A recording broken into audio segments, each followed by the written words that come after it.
Gimana sih caranya biar jago motret? Caranya cuma satu. Hai, saya Aris Lukman. Saya sekarang akan menjawab beberapa pertanyaan. Saya mulai maksudnya pertama kali mencoba motret menggunakan smartphone itu ketika anak saya lahir. Itu tahun 2008 tuh. Jadi dari situ saya mulai demen motret menggunakan smartphone karena pertama lebih cepat untuk mengambil gambarnya di compare dengan pocket kamera yang saya punya. Kedua juga gambarnya yang gede dan bisa saya lihat di layar handphone saya setiap hari, setiap saat gitu loh. Nah dari saat itulah kemudian saya mulai menekuni, mulai mencari tahu bagaimana sih untuk bisa mengambil atau mendokumentasi hidup saya dengan lebih baik lagi, dengan gambar-gambar yang lebih bagus lagi. Nah dari situ sebenarnya saya belajar banyak dari teman-teman di komunitas.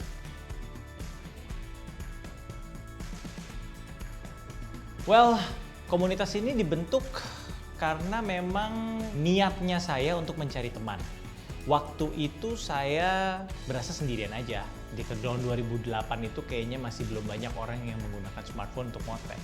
Nah kemudian juga sampai tahun 2010 saya masih mencari referensi dari fotografer-fotografer di luar negeri gitu. Sampai kemudian saya mutusin untuk ayolah kita cari sebuah komunitas atau orang-orang yang memiliki passion yang sama dengan saya atau interest yang sama dengan saya. Sampai akhirnya saya membuat sebuah komunitas ini namanya iPhonesia gitu. Memang awalnya bukan iPhonesia, namanya adalah iPhoneographer Indonesia di Flickr. Nah, kemudian setelah masuk ke dunia Twitter, namanya berubah dan dipendekin menjadi iPhonesia.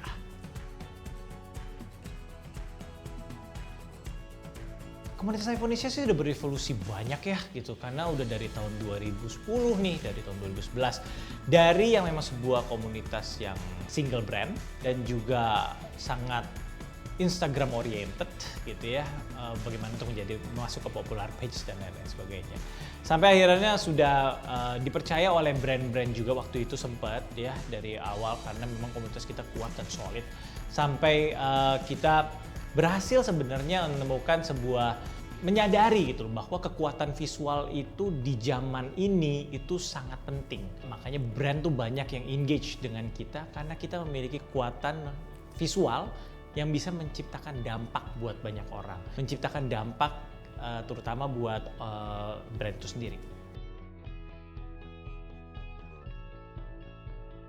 Oke, Everyday Motret itu sebenarnya adalah sebuah program yang aku bikin karena banyak orang yang suka nanya gimana sih caranya biar jago motret. Caranya cuma satu, ketika kamu pengen jago motret maka kamu harus melakukan kegiatan motret setiap hari. Dengan kita melatih diri kita, melatih mata dan pikirannya kita setiap hari, maka udah pasti kemampuan kita untuk motret akan upgrade. Gitu, makanya aku bikin program Everyday Motret namanya untuk menyemangati mereka membuat sebuah program, membentuk kebiasaan. Ada 63 hari sebuah kebiasaan-kebiasaan baru motret yang bisa mereka lakukan. Gitu, semuanya ada level-levelnya, dibikin seru deh pokoknya.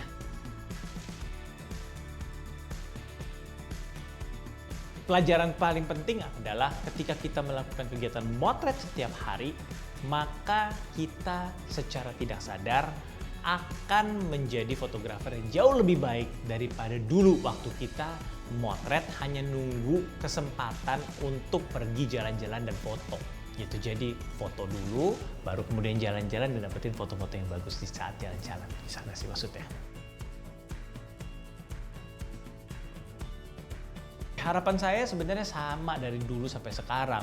Saya ada di dunia ini nih, di dunia smartphone fotografi karena saya pengen menginspirasi semua orang, banyak orang, bahwa kalian bisa untuk menciptakan gambar bagus. Semua orang itu punya kesempatan untuk bisa menciptakan foto yang bagus. Sekarang kita udah dikasih kesempatan untuk bisa mengambil foto meskipun hanya dengan menggunakan handphone aja. Kalau dulu orang nggak bisa motret karena nggak punya kamera. Kalau sekarang nggak ada alasan buat orang nggak bisa motret. Nah dengan itulah makanya saya membuat sebuah pergerakan terus-menerus. Seperti sekarang yang lagi saya bikin Light Snatcher Festival, di mana saya mendidik, mengajak orang-orang untuk semua bisa berkarya gitu loh. Jadi di saat itulah sebenarnya visi misinya saya gitu loh, pengen membuat semua orang bisa motret bagus walaupun cuma pakai handphone doang. Kalau misalkan yang inspiratif buat saya, dulu memang waktu mulai pertama kali itu banyak banget fotografer-fotografer dari luar negeri sih gitu loh. Salah satunya ada Sion Fulana, Ike Bengcha, itu adalah fotografer dari Amerika dan juga fotografer dari Singapura.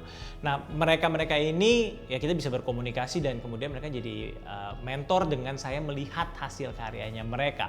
Nah seiring dengan waktu banyak banget lagi sebenarnya orang-orang yang menjadi mentor saya untuk mencapai tahap ini gitu loh. Dan mungkin kalau disebutin satu-satu juga terlalu banyak, tapi sampai saat ini ya banyak seperti ada Dita Alangkara, seperti ada Mas Tirham, ada Bea Wiharta, ada Uli, ada Zul Khalid, ada banyak banget teman-teman yang sudah build aku menjadi seperti saat ini.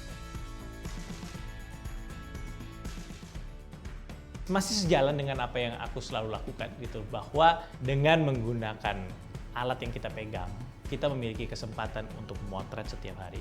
Kita memiliki kesempatan untuk tidak kehilangan momen. Dan kemudian kita bisa memberikan dampak positif buat sekitaran kita. Karena aku yakin banget bahwa karya kita, foto kita, pasti akan memiliki sebuah impact.